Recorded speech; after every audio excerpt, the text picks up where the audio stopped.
দরিদ্র অথচ মনের দিক থেকে সম্ভ্রান্ত ছিলাম আমরা আমাদের ছেলেবেলায়। লুকিয়ে লুকিয়ে বেড়াতাম নিজেদের সেই অভাবী জীবনটাকে। চোখ কান তো খোলা থাকতই, চোখে পড়তই আশেপাশের সকলের চাকচিক্যতা। কিন্তু কিছু ব্যাপার থাকে যা আসলে লুকানো যায় না হাজার চেষ্টাতেও। তেমনই একটা ব্যাপার ছিল ছেলেবেলার এই বর্ষণ মুখর দিনগুলো। আমরা তিনটি ভাই একই রুমে বেড়ে উঠেছি।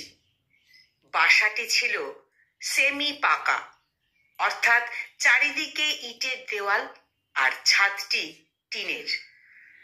বহু কষ্টে এদিক ওদিক থেকে টাকা ম্যানেজ করে আব্বু এই ঘরটি করতে সক্ষম হয়েছিল। প্রথম প্রথম আব্বু আম্মু সহ সকলেই ওই একটি রুমেই থাকতাম, যার কারণে উচিত কথাটির অনেক আগেই বাবা মার কনজুগাল লাইফের সমাপ্তি চলে আসে। পরবর্তীতে আমার এককালের প্রথম শ্রেণীর ঠিকাদার বাবা নিজ হাতেই ওই ঘরের পাশে আরেকটি ছোট্ট ঘর তৈরি করে ফেলেন। আজ বুঝি সত্যি ইংরাজিতে বলা মাস্টার অফ অল লেটার্স লাইনটি তার জন্যই প্রযোজ্য। উনি আসলেই ছিলেন সর্বে সর্বা।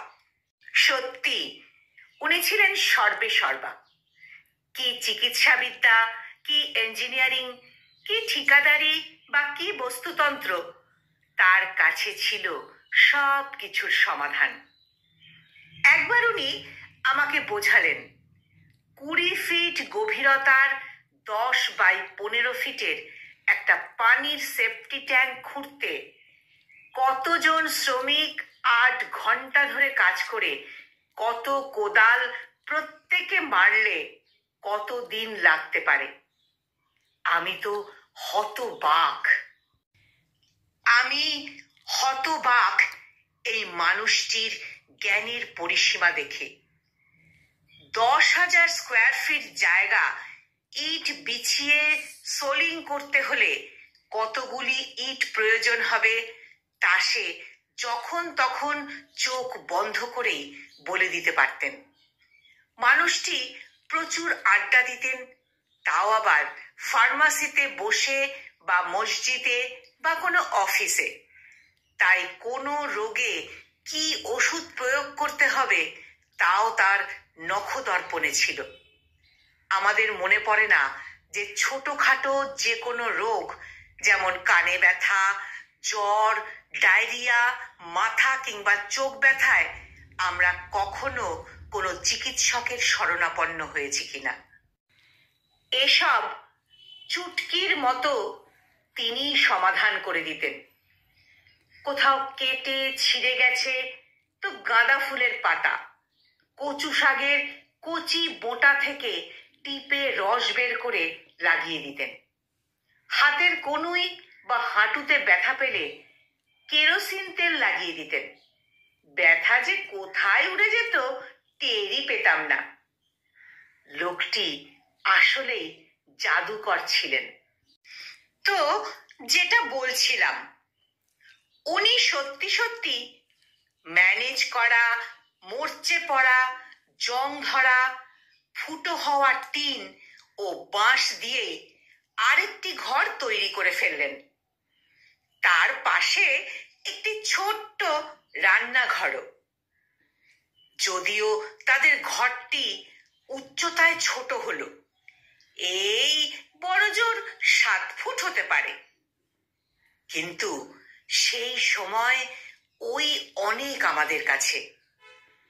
ঘরে ফ্যান ছিল, কিন্তু খাটের ওপরে বসে হাত তুললেই আঙুলের খবর আছে। তো ভালোই কাটছিল আমাদের সময়গুলো এইভাবেই। কিন্তু তাতে বাদ সাধল বর্ষা। দুই ঘরের টিনের চালে অসংখ্য অসংখ্য ফুটোতে ভরা। কত কত রাত যে আমরা ভাইয়েরা একে অপরকে ধাক্কিয়ে জাগিয়েছি, এই ভাইয়া ওঠ ওঠ, বৃষ্টি শুরু হয়েছে, বৃষ্টি পড়ে তোর পুরো গা ভিজে গেছে, ওঠ। আব্বু উঠে দৌড়োদৌড়ি শুরু করে দিত। ফুটো হওয়া যে জায়গাগুলো দিয়ে অনর্গল ঝরছে বৃষ্টির জল, তাদের নিচে কোথাও বালতি, কোথাও বা হাঁড়ি পাতিল সেট করতেন। আমাদের রাত্রি বৃষ্টিতে ছয়লাভ। আমরা তখন এক জায়গাতে হয়ে টিনের ওপর বৃষ্টির তানপুরার আওয়াজ শুনতাম। জানলা খুলে অন্ধকারে বৃষ্টি ঝরা উপভোগ করতাম। আমাদের ঘরটি একতলা ছিল বলে ব্যাঙের অত্যাচারও ছিল বেশ। ওরাও আশ্রয় নিতে আসতো এই অসহায়দের কাছে। তবে আমাদের মাঝে ছিল ভীষণ লজ্জা, মান সম্মানের লজ্জা। আমাদের ভেতরের এই দুরবস্থা আমরা কখনো কারো কাছে প্রকাশ করতে চাইতাম না। বাইরে থেকে দেখে কেউ কখনোই এসব টের পেত না। আমাদের সেই সময়ও ঈদের দিন, জন্মদিন আসত। আম্মু আগের দিন রাতে ফিস ফিস করে আব্বুকে বলতো, ওগো শুনছো, কাল তো তোমার মেজো ছেলের জন্মদিন। এমনিতেই ওদের তো কিছু চাইবার অভ্যাস নেই। আমি মহরমের জন্য কিছু মাংস অরিন তুলিনদের ফ্রিজে রেখে দিয়েছিলাম। তুমি না হয় 1 সের পোলাওয়ের চাল কিনে এনো, কি পারবে না? আব্বু জানতো না কোথা থেকে পারবে, তবুও সম্মতি দিত এবং যথারীতি কেমন করে যেন পেরেও যেত। আম্মু রাতে ওইটুকু ভালো ডায়েট রান্না করে দিলেই আমরা সবাই খুশি। সবই ঠিকঠাক চলছিল, কিন্তু প্রেম প্রেম যে এমন বেহায়া জানতাম না।